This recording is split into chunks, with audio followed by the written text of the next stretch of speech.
Ya. Juan Carlos, tú estuviste en la primera etapa de elcomercio.p. Cuéntanos cómo surge la idea, quiénes estuvieron detrás y cómo estuvo conformado el primer equipo. El primer equipo, bueno, eso se comenzó a gestar el año 96. Ya estaba en línea Caretas y La República. El comercio también tenía algo en internet, pero era en realidad información netamente institucional, no sé quiénes somos, qué hacemos, no había noticias. Caretas y La República sí tenían información, que en esa época pues era la información del papel que se trasladaba a la pantalla de la computadora, ¿no? Entonces en 96, yo comencé casi a fines de 96 porque originalmente había otro grupo encargado. Si mal no recuerdo estaba César Lengua, María Eugenia Celi, en la parte organizativa de esto. Pero después vieron o creyeron conveniente que había que tomar la posta con un periodista, digamos, más cercano al tema de en ese entonces, desarrollo de la tecnología, ¿no? Dado que en ese año, pues, o por esos años, que era bastante curioso con el tema de internet, porque en el 94 llegó al Perú, en el 95 yo lo tenía en el comercio, y todo el 95 prácticamente me la pasé viendo qué cosa hay internet, porque era un concepto raro en ese entonces, ¿no? Como que te hablen hoy en día, pues no sé, aunque tampoco suena raro el GPS, pero no sé, en realidad como que te hablen algo que tú sabes que existe, que es bueno, pero no lo tienes cercano, ¿no? Y de repente está cercano a ti, pero está en una oficina de sistemas que está en el tercer piso. Entonces, en esa época, pues era la curiosidad. ¿Qué me atrapó en ese entonces? Pues obviamente el poder ver prensa extranjera, ¿no? Revisar información, ya no, para nosotros el quiebre era de que la información ya no llegaba de forma sesgada o digamos, atomizada o reducida por parte de una agencia como France Press o Associated Press o Reuters o UPI, sino que ibas directamente a la fuente. Por ejemplo, Reuters te mencionaban información donde citaban a The Guardian y tú ibas a la fuente del diario The Guardian y encontrabas el artículo completo y encontrabas obviamente información mucho más valiosa. Para el contexto que en ese entonces queríamos darle a la sección internacional, que era donde comencé a trabajar como redactor originalmente. Y bueno, ya como editor, pues usamos mucho los pies de nota, que era en ese entonces se colocaban notas de contexto al pie de una información caligrafíca internacional, de tal manera que el lector pudiera entender. Por ejemplo, si hablábamos de Liberia y la guerra civil que existía, con el pie de redacción o pie de notas se explicaba dónde estaba Liberia, qué población tenía, cuáles eran sus orígenes, por qué la bandera, por ejemplo, era muy similar a la estadounidense, por qué fue creada por ciudadanos estadounidenses, etc. Entonces, ese tipo de información de contexto, que por cierto hoy en día se ha perdido bastante o muchísimo, siempre la colocábamos en la parte internacional. Entonces, claro, eso, por ejemplo, el almanaque mundial comenzó a usarse menos frente a lo que nos ofrecía internet. Y eso me llevó pues un poco a involucrarme más, y obviamente cuando se planteó el diario de internet pues había una forma de pensar respecto a cómo salir afuera, ¿no? A internet. ¿Puedes poner un poquito más ahí? ¿Y de quién fue la idea? O sea, ¿a quién se le ocurrió, ok, es hora de hacer la versión web del comercio? Bueno, quien lideraba todo esto era indudablemente Alejo Miro Quesada, el hijo. Alejo, cuando nos explicó el proyecto, nos dijo que en realidad la presencia del comercio en ese entonces en internet era básicamente una presencia estratégica, dado que por esos años los grandes medios de comunicación estaban volcándose a internet de esa forma, con información del diario y obviamente mostrando o exhibiendo la marca en este nuevo escenario que todavía era desconocido, que para algunos era pues una competencia en ese entonces con la venta de ejemplares impresos, ¿no? ¿Y te acuerdas cuál, o sea, te lo encargaron a ti, ¿no? ¿Te acuerdas que te dijeron, Juan Carlos, queremos esto? Ah, claro, teníamos que compilar la información, si mal no recuerdo, eran 6 o 7 historias de cada sección. Y el trabajo era muy artesanal, porque si bien es cierto, había red, la información teníamos que pasarla de la red del diario a un sistema totalmente nuevo, importado de Estados Unidos, desarrollado aparentemente para publicaciones web, que se llama Shrimp, camarón. Hasta ahora me acuerdo ese nombre porque me empezó a patelar duro ese sistema. No había forma de conectar la data que generaba el diario que se emitía con el stream, el famoso camarón. Porque había una serie de problemas técnicos, etcétera, de adaptación o interoperabilidad que le llaman. Entonces, ¿cómo se cogía la data? Pues eran con disquetes. Estos famosos disquetes de 3/4. Iba Jackie Fox, Danny Gibbons, una tercera persona que ya me voy a acordar, María Isabel Tovar. La función era compilar en cada sección, molestar al editor, recordarle que ahí íbamos a tener una página web y que por favor nos pase o nos grabe en ese disquete la mejor información. Claro que algunos mandaban por correo, ¿no? Correo también se puede hacer, pero dado que se olvidaban, tenemos que la mejor forma de recordarles y obtener la data de momento era con el disquete. Obviamente había editores que mostraban reticencia o resistencia al tema en ese entonces, no sabían lo que se venía, y de esa manera comenzábamos a compilar en un directorio toda la data que luego cogíamos y publicábamos en el stream. El stream era un procesador un administrador de contenidos bastante primitivo a lo que conocemos hoy en día. Blogger es 100 veces superior a lo que era el Shrimp en ese entonces, que habían pagado no sé cuántos miles de dólares. Incluso viajamos a Estados Unidos a ver el sistema, ver las mejoras, cómo trabajaban, etc. Y con el Shrimp comenzamos a publicar información. En ese entonces el diseño era, ahí te puedo pasar porque tengo la primera versión de la web de 15 de enero de 97. Era bastante plano y todo de una sola pantalla, ¿no? Los primeros auspiciadores eran IBM y Banco Vice, recuerdo, que iba a ser los banners que aparecen en ese diseño. Y era muy artesanal lo que soy hoy en día. Si pudieras, tiempos, ¿no?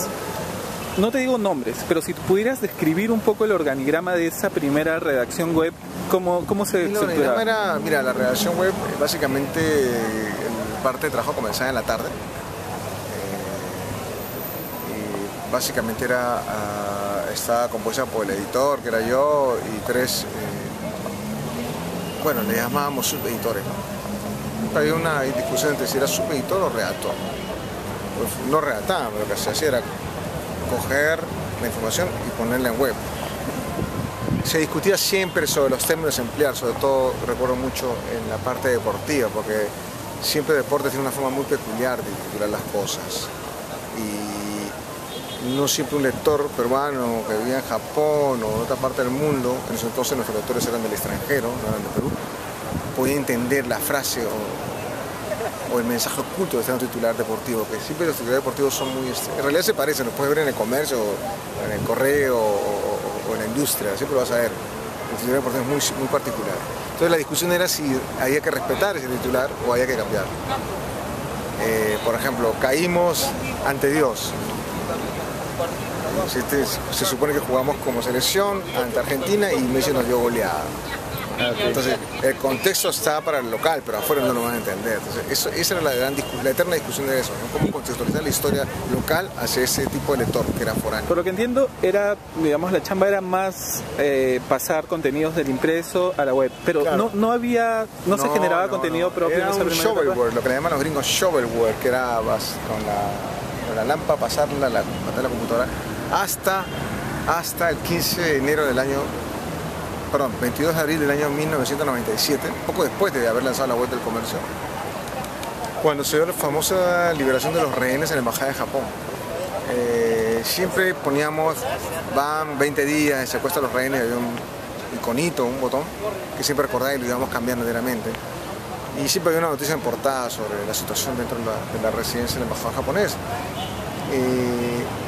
A partir de las 3 de la tarde, que si mal no recuerdo fue la hora que comenzó el rescate, que además se transmitía en vivo por Canal N, las agencias comenzaron a montar historias sobre el tema y fotografías. Reuters, donde me darán fotos de un infante marina disparando del techo de la residencia. Una gran foto. Tenemos la foto, tenemos los cables y nos preguntamos, ¿debemos seguir manteniendo esa portada, que ya van 20 y tantos días y los rehenes siguen adentro, o cambiamos? Se consultó con el jefe de redacción, había muchos idas y venidas. Al final el director dijo, vamos, cambiemos. Y me acuerdo mucho porque fue una cosa bastante histórica. hoy en día, que colocamos la foto Reuters con un titular, liberados, una cosa así, y una descripción hecha por nosotros, redactada por nosotros. Y ese fue algo bastante disruptivo porque si en ese momento no nos dimos cuenta, pues todos estábamos concentrados en la liberación y las secuelas. Años después, en un libro que se llama Explorando el ciberperiodismo iberoamericano, Octavio Islas, que compila testimonios y artículos de editores de medios digitales latinoamericanos, Walter Napoli, que nosotros era editor de La Nación de Argentina, narraba en ese artículo o cuenta de que él se fijó en ese cambio en el comercio y que ese cambio que hizo el comercio en ese entonces le marcó a La Nación de Argentina la necesidad de tener la información en tiempo real, ¿no? Que para ellos fue un hecho realmente muy interesante y que dio pie o forzó para que comenzaran a hacer lo mismo. Obviamente nosotros también, a partir de ese entonces comenzamos a trabajar ciertas historias y a redactar ciertas historias, sobre todo las que tenían, digamos, un desenlace rápido de un día a otro. No podíamos cambiar toda la portada, pero sí nos dio pie a cambiar estas historias, estas informaciones y a comenzar a experimentar lo que hoy día se conoce como el periodismo en tiempo real, ¿no? El real time, el periodismo en internet, que obviamente no haya Twitter, no haya blog, no haya todo lo que tenemos hoy en día para que la información circule rápidamente, ¿no? ¿Te acuerdas del perfil de los periodistas que conformaron, digamos, esa primera redacción del comercio web? Sí. Edades, si eran periodistas de profesión. Sí, se buscó periodistas jóvenes, bastante jóvenes, bilingües,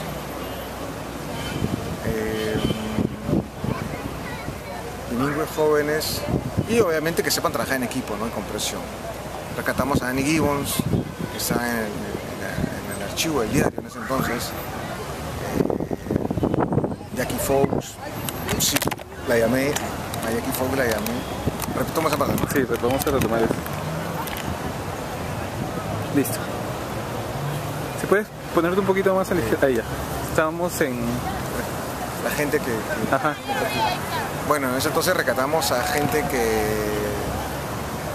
sabía inglés y que además tuviera buena redacción y que obviamente le gustara la tecnología, ¿no? A Danny Gibbons nos jalamos del archivo, Jackie Fox, no recuerdo dónde estaba y la llamé, y lo mismo que Marisa de Tobar, ¿no? Que Marisa de Tobar me la recomendaron. Y se armó un equipo muy simpático, que poco a poco se fue integrando. Estuvo también Marco Paredes en su momento, que ayudó muchísimo en la parte de tecnología, hoy está en RPB. Se integró más adelante Bruno Ortiz, ya en otra época, en el año 2000, Isel Macera, se integró, Pedro Rivas también estuvo ahí, estuvo también Ronnie Isla, Martín Tumay, poco a poco se han ido integrando todos, ¿no? Que digamos muchos han quedado colocados en medios digitales, ¿no? Han evolucionado, obviamente. Lo interesante es que siempre en la parte web era gente joven, se sacrificaba más de lo que nos pedían porque se trabajaba más de 12 horas, por rescatar la data. A veces me acuerdo que a veces nos quedábamos a dormir ahí, en el diario, más de 2 o 3 noches nos hemos quedado a dormir ahí. Era un trabajo bastante interesante, no sabíamos lo que se venía luego, ¿no? Pero sí, básicamente era ese perfil, ¿no? Inglés, conocimiento de tecnología y joven, ¿no? ¿Cuál era la relación que existía entre la redacción web y la redacción impresa? Nosotros éramos visto como, no sé si marciano, pero éramos visto como un ente raro, ¿no? La web del comercio. ¿Sí? Éramos visto primero como una competencia desleal porque sus noticias, sus exclusivas que ellos preparaban con tanto recelo se publicaban en internet. No, o sea, se veía en ese entonces que la gente no compraba el diario porque iba a publicarse en internet. Para otros, pues era una oportunidad interesante para mostrar sus contenidos en otro escenario. Había gente que le gustaba mucho eso. Y obviamente a los fotógrafos les interesó muchísimo que su fotografía se conozca en el mundo, que llegue su crédito. Ellos quizás eran los más preocupados, ¿no? La gente de fotografía. Luego, el temor, algunos del temor de que baje la circulación y la venta del diario, ¿no? Por efecto de la presencia de internet. Pero ¿Ese básicamente temor ese era el era tipo de temor de preocupación, ¿no? de periodistas, editores o también de la gente de arriba, los directivos? No, los directivos, no. Para los directivos era un producto que tenía que estar ahí así gane o pierda dinero, ¿no? Porque era importante. Y si tuvieras que mencionar 3, 4 casos de diarios del mundo, digamos, que apostaron por la versión web paralelamente al comercio y que ustedes revisaban siempre, ¿cuáles mencionarías? En la versión de Argentina, el Miami Herald, el New York Times y obviamente el Washington Post también, ¿no? Que incluso llegamos a conocer el Washington Post, hablar con Woodward y todo eso. Digamos que eran y son y siguen siendo los íconos hoy en día, ¿no? Wall Street Journal también, que también se visitó esa sede. Y conocemos muchas cosas, como por ejemplo el Wall Street Journal, pues una investigación, un informe, esos grandes, lo hacen 3 personas y pueden demorarse 2 semanas, un mes, o sea, no tienen el precio que tenemos acá nosotros para hacer grandes informes en tan poco tiempo, ¿no? Pero yo creo que definitivamente si bien algunos creen que la calidad se pierde por el tema de la inmediatez de internet, yo creo que no, en realidad todo depende mucho del equipo y también la infraestructura para poder trabajar los contenidos. En cuestiones de la empresa periodística misma, ¿tuvieron que generar un nuevo, digamos, una nueva unidad o ustedes digamos, escribieron o se suscribieron? No, en su momento era una suerte de sección, luego se convirtió en unidad, luego se convirtió en empresa, que nos convirtió en el año 2099, nos convertimos en un portal web que se llama Easy Comercio, era así. O sea, Easy Cap, Easy Job, salieron varios Easy que eran portales Easy Red verticales, ¿no? Sí. Todos como llamados son un gran portal con sus espacios verticales muy claros y definidos, con gerentes, con vendedores comerciales, y ahí nosotros éramos contenido, dependíamos de redacción, pero trabajamos en la otra empresa, ¿no? Ahora, ¿el nombre era el diario elcomercio.com.p o algo así? No, era El Comercio Perú. Elcomercioperú.com. Era la marca que se quiso o se pretendió vender en ese entonces, ¿no? En la época del .com. Después ha habido un montón de cambios, ¿no? ¿Cuáles mencionarías tú que son los más importantes cambios que han ocurrido en la web del comercio y por qué? Uno ya lo contaste, que es cuando empezaron a generar contenido propio, pero en cuestión de contenidos y en cuestión de arquitectura, incluso de diseño, ¿qué hitos marcarías? Mira, yo creo que el gran hito, primero es la información se ha democratizado. Ya no hay que invertir en un gran software para publicar algo en internet. Hoy en día hay muchas herramientas. Tumblr, por ejemplo, estaba probando Tumblr por mi hija que me animó y la verdad que es una cosa espectacular. Yo creo que tiene mucho futuro. Tumblr, si lo castellanizan de aquí unos 3, 4 años, esa plataforma puede ser tan popular como Facebook. De hecho que ya es popular para los fotógrafos. Es muy bueno para los fotógrafos. Uno es eso, democratización de información, el otro puede ser la facilidad con la cual hoy accedes a la tecnología, o sea, todo se ha abaratado, ya no hay que tener una cámara costosa para publicar, sea de video, de fotografía, la compra de dominio, los hosting, todo es mucho más económico hoy en día. Obviamente eso es un gran cambio porque hasta el diario más modesto en el interior del país puede hoy en día tener un buen producto de internet. El caso típico que conozco de cerca es el de Los Andes de Puno, que es un gran diario, losandes.com.p, que uno cuando lo revisa dice caramba, acá había un buen trabajo de diseño gráfico, ¿no? O sea, había un trabajo interesante de diseño, una apuesta, se nota que manejan información en tiempo real, que hay un administrador de contenidos obviamente, y eso ha ocurrido porque tienen el soporte allá en Puno y hay una empresa que está detrás de ellos que conoce el lenguaje universal, que es el PHP, ¿no? De programación. Entonces, esa democratización de la tecnología, el Shrimp era un producto traído de Estados Unidos, cuyo código fuente lo manejaban los gringos y que le costó un montón de dinero a la empresa y que uno de sus pequeños detalles, por ejemplo, era que la nota no la podías modificar, tenías que comenzar de cero para volver a publicarla. Hoy en día hay productos así todavía, que conozco que usan instituciones públicas creadas por ellos, donde no se pueden modificar notas, hay que partir de cero. No se puede hacer lo que hacemos en Blogger, por ejemplo, ¿no? Que cambiamos la nota al toque. Claro.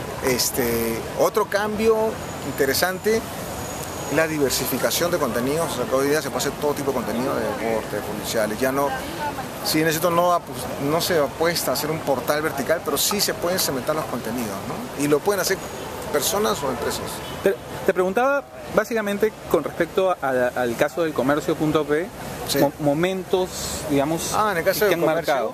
que han marcado, por ejemplo, el primer rediseño. En el caso del comercio, ok, yo estaba hablando en términos generales. En el caso del comercio, básicamente es, uno es el tema de la actualización en tiempo real. Dos es la introducción de la multimedia, como con la llegada de los teléfonos celulares CMA, los primeros con cámara incorporada de 1 megapíxel, cómo comenzamos a introducir rápidamente fotos del momento, no agencias de noticias, sino fotos locales que generábamos nosotros o los ciudadanos a través de espacios de participación. Le llamamos reporteros ciudadanos a esa sección, donde comenzábamos a recibir las primeras fotos de la gente con celulares, con cámaras, y que nos remitían y nosotros seleccionamos y publicamos una sección que llevaba ese nombre, reportero ciudadano. Ese acercamiento del lector al medio fue también un cambio muy interesante, porque incluso en algún momento llegamos a premiar a un lector con una cámara digital porque una de sus fotos fue seleccionada en los concursos anuales que hace el comercio de forma interna. O sea, fue un redactor más para nosotros, un fotógrafo más. El otro gran cambio básicamente está en que el tema de la publicidad ya no es como antes, que se vendían banners con páginas vistas. Todo ese concepto ha cambiado hoy en día, la publicidad. Creo que Google ha ayudado a revolucionar muchísimo eso con los AdSense. Y el otro cambio, obviamente, que sí es visible por todos nosotros, es que de hace 3 años, bueno, justo salí la apuesta del comercio en lugar de información en la web, escapan, no necesariamente la línea editorial coincide con la edición de impresa, ¿no? Nosotros éramos una suerte de defensores o celosos guardianes de que la línea editorial, lo que se vende en los principios rectores del diario, que cualquiera puede revisar porque está publicado en la web, se mantenga en la versión digital. Eso creo que hoy en día ya es cosa del pasado, ¿no? El info, entretenimiento, el periodismo light o como le llaman, la McDonaldización del periodismo se ve, ¿no? Es visible. Obviamente es como la televisión, no estoy criticando, al contrario, es parte de un negocio. Es una cosa que a los comunicadores les cuesta mucho entender, que somos parte de un negocio de industria informativa y que obviamente hay que vivir la publicidad, al mismo estilo que la televisión. La televisión vive la publicidad, por eso ciertos noticieros tienen cierta preferencia por determinados temas. En el caso de la web ocurre exactamente lo mismo, se vive el tráfico y por eso es que hay ciertas secciones o medios dan preferencia a ciertos temas, ¿no? Dejando de lado o, como se dice, descuidando otros temas. Ahora que hablas de tráfico, en esa época, ¿cómo verificabas o cuáles eran sus indicadores de éxito? No había Google Analytics, no había métricas estandarizadas, cada uno bailaba con la suya. Hoy día por lo menos tenemos al IAD, que es este consorcio que agrupa a las empresas para tener métricas y hacer comparativas. ¿Y cómo hacían los comentarios, no? No, habían medidores de métricas, pero una cosa era lo que decía la empresa A y otra cosa lo que decía la empresa B. ¿Y te acuerdas más o menos de las cifras? ¿O no? Es que en esa época se medían páginas vistas, no es como ahora que se miden visitantes únicos, ¿no? Ahora se miden visitantes únicos. En esa época se medían páginas vistas. O sea, si tú revisas los archivos del diario, las notas donde se hablaba sobre el tráfico que hemos obtenido por determinada fecha, cuando se menciona en el artículo se habla de páginas vistas, no se habla de usuarios únicos. Hoy en día la tecnología ha avanzado tanto que te puede identificar usuarios únicos, ¿no? Entonces, eso es un cambio interesante. Obviamente ayuda mucho en términos de publicidad para saber dónde colocar tus anuncios. Y definitivamente creo que esto va a seguir evolucionando, ¿no? Con mejores formas de obtención de data de quienes te visitan. ¿Tú estuviste ahí hasta qué fecha? O sea, 10 años, de 96 hasta el año 2006. O sea, participaste del primer y del segundo rediseño. Se han dado como, cuando yo me fui, se han dado como 14 rediseños. Algunos muy sutiles, otros imperceptibles en realidad. Una cosa que teníamos, por ejemplo, nosotros era, que no he visto ahora, es le llamamos la plantilla de emergencia, que cuando hay harto tráfico cambiamos la plantilla, le quitamos todos los elementos gráficos y procuramos mostrar la noticia principal, ¿no? Hubo otra que teníamos que era la foto a toda pantalla, muy grande, con eso lo hace el mundo, el país lo hacen así, para destacar el resultado de una elección o un hecho muy trascendental, muy importante, ¿no? Eran plantillas que tenemos ahí para jugar. Trabajamos todo con ASP de Microsoft, hasta cuando yo me fui. Ya pues comenzamos a meterle Drupal, ¿no? Ahora trabajamos con Drupal, que también es una muy buena herramienta, bastante poderosa para desarrollar aplicaciones personalizadas, ¿no? Ya lo dijiste más o menos, pero ¿cuál es tu percepción y experiencia de la web como está ahora, básicamente como usuario? ¿Usuario? Como usuario, tan complicada. No reviso mucho en realidad, no. Es que no veo mucha prensa local. Jalo mucho RSS, ¿no? O sea, tengo mi página personalizada y claro, la tengo del comercio, pero me jala los temas que me interesan, ¿no? No estoy viendo, digamos, siguiendo el día a día los medios, pero creo yo que el público ha evolucionado, es otro tipo de público que te visita en el comercio. De allí las variedades temáticas que afrontan o que plantean. O lo último que me gustó fue lo de Paul McCartney, llamándonos un video. Bueno, es interesante, es una opción interactiva muy curiosa, que además con premios, porque que obviamente ayudan a generar el tráfico deseado, ¿no? Creo que el PDF evolucionó muchísimo, ver cómo el diario se muestra hoy en PDF y cómo lo puedes navegar y visualizar es un cambio bastante interesante. Ahí sí busco el diario, por ejemplo, para buscar determinada historia. Me datean, oye, ya salió otra cosa, y ahí sí. Y uno, curiosamente, en mi caso, le presta más atención a lo que muestra en impreso que a lo que muestra online. Porque sabes que en el impreso vas a encontrar información mucho más procesada, filtrada y sobre todo bien contextualizada, ¿no? Cosa que no siempre ocurre en el online. O sea, hay sí información interesante, pero no siempre ocurre. ¿Qué opinas del término eltromerso? Es un buen término que le crearon unos usuarios. Pues revela pues, que lo que en algún momento se comentaba, ¿no? Que le estaba haciendo competencia al tromer por el tipo de información, de BD, de deportes, policiales, ¿no? Y en algún momento llegó, creo que hoy han bajado ese tono. Pero sí en su momento llegó a ser una competencia para el diario. De hecho que esto es un producto que siempre se está experimentando, uno va experimentando definitivamente, determinando cuáles son los temas que puedan más interesar a la gente o a tu público.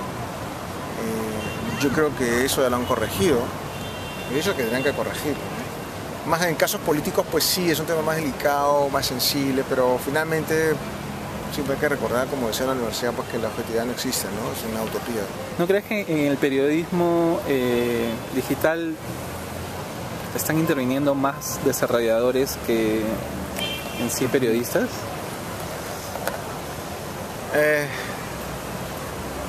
Sí, yo extendería la palabra desarrolladores y ciberactivistas. O sea, gente que no necesariamente estudió comunicación, pero que le gusta agarrar la cámara, el micrófono, tomar fotos, escribir, algunos que les gusta escribir. O sea, unos tienen su propia opinión. Y hacen periodismo. Es como la televisión, si te das cuenta, casi todos son presentadores de televisión y cuando están en aprietos, cuando en un entrevistado sacan a reducir que yo soy psicólogo, yo soy abogado, yo soy antropólogo, como que se olvidan de que hacen la función del periodista, ¿no? Y en el caso de internet ocurre lo mismo, o sea, gente de otras profesiones o áreas hacen funciones de periodismo y cuando salta un problema o una discusión sacan la actividad real, lo principal, ¿no? Me parece que está bien porque finalmente cualquiera puede escribir lo que le dé la gana en internet o participar u opinar. Es como yo digo, hay tantos analistas políticos como taxistas en Lima. O sea, en realidad hay libertad de expresión. Los lectores son los que van a aprender a diferenciar a uno del otro. Y obviamente esto es como darle crayolas a los niños. El hecho de que usen crayolas y hagan dibujos no significa que van a ser pintores, ¿no? Nosotros los comunicadores trabajamos con un código deontológico, ¿no? Mantenemos cierta ética y en todo sentido, ¿no? Tanto en lo que es gestión como en el momento de escribir o hacer algún tipo de denuncia, ¿no?